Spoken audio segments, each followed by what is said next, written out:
Assalamualaikum dan salam sejahtera kepada Perdana Hakim yang arif lagi bijaksana. Nama saya Wan Zulkifli Aisyah binti Wan Zulkifli.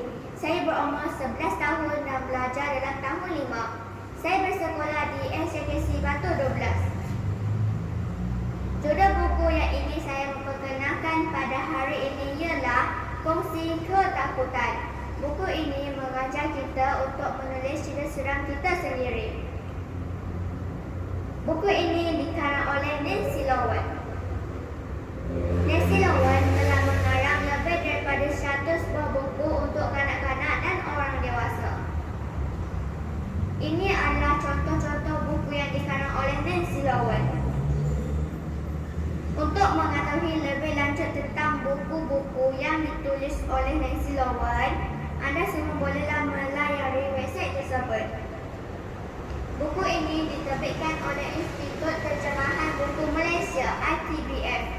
Buku ini diterbitkan pada tahun 2011 dan mempunyai 32 buku surat. Kerangka buku adalah buku asas penulis kecil. Format buku pula ialah fiksyen berkulit lambat. Anda boleh mendapati buku ini dengan harga RM15. Tinjauan bahasa. Buku ini menggunakan bahasa yang mudah difahami. Perkataan dan ayat yang digunakan dalam skop pengalaman dan didik kanak-kanak.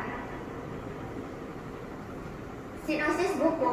Buku ini dapat memberikan tunjuk ajar dan pelbagai panduan serta langkah untuk memulakan menulis sesuatu cerita seram sendiri dalam masa yang singkat. Ini adalah panduan untuk menulis cerita seram sendiri. Pandangan saya terhadap buku yang dibaca. Buku ini saya memberi 5 bintang. Buku ini menarik minat saya berbanding buku-buku yang saya membaca sebelum ini kerana ia menarik, mudah difahami dan amat sesuai dengan jiwa saya yang gemarkan cerita seram. Buku ini bukan hanya mempunyai cerita seram yang menarik, ia juga dapat memberi panduan dan langkah yang betul untuk menulis cerita seram sendiri.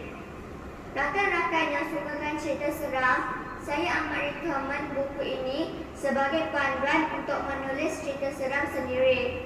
Berharap dapat berkongsi cerita seram rakan-rakan nanti. Keistimewaan buku. Buku ini mempunyai 5 keistimewaan. Yang pertama, teknik plot, teknik penceritaan. Pengarang menggunakan beberapa teknik iaitu melalui dialog, watak, penderitaan, imbas muka serta menolak luaran dan dalaman watak untuk menyampaikan cerita. Kedua, unsur suspense dapat digambarkan melalui muncul watak perempuan tua yang misteri itu dan membuntu Shane dan Lila. Selain itu, juga dapat digambarkan melalui watak Shane apabila melihat adiknya, Lila, menangis. Ketiga, kejutan dapat digambarkan melalui watak perempuan tua tiba-tiba muncul di taman permainan. Keempat, teknik plot dapat digambarkan apabila tiba-tiba muncul seorang perempuan tua yang misteri. Terakhir, climax dapat digambarkan apabila watak Shane melihat mata Lila yang telah menjadi merah menyala. Kekuatan buku ini mempunyai pelbagai langkah dan tunjuk ajar serta panduan untuk menulis cerita seram. Buku ini mempunyai judul yang menarik, susunan cerita yang menarik dan tidak membuat pembaca bosan.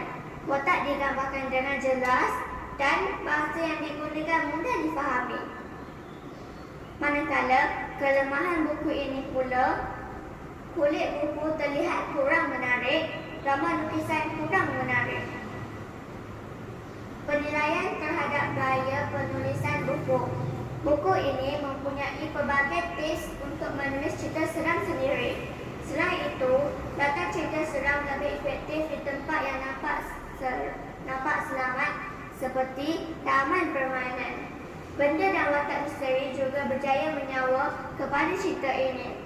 Buku ini berjaya menakutkan pembaca kerana mempunyai urutan cerita yang seram. Sebagai rumusan, buku ini yang paling berguna bagi saya ialah buku ini mempunyai pelbagai teknik serta panduan untuk menulis cerita seram sendiri.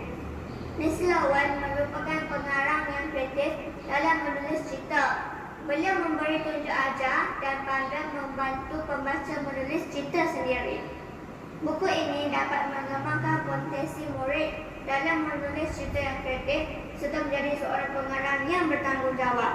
Dengan penerangan ini, saya berharap dapat menarik minat rakan-rakan untuk membaca buku ini. Sekian, terima kasih.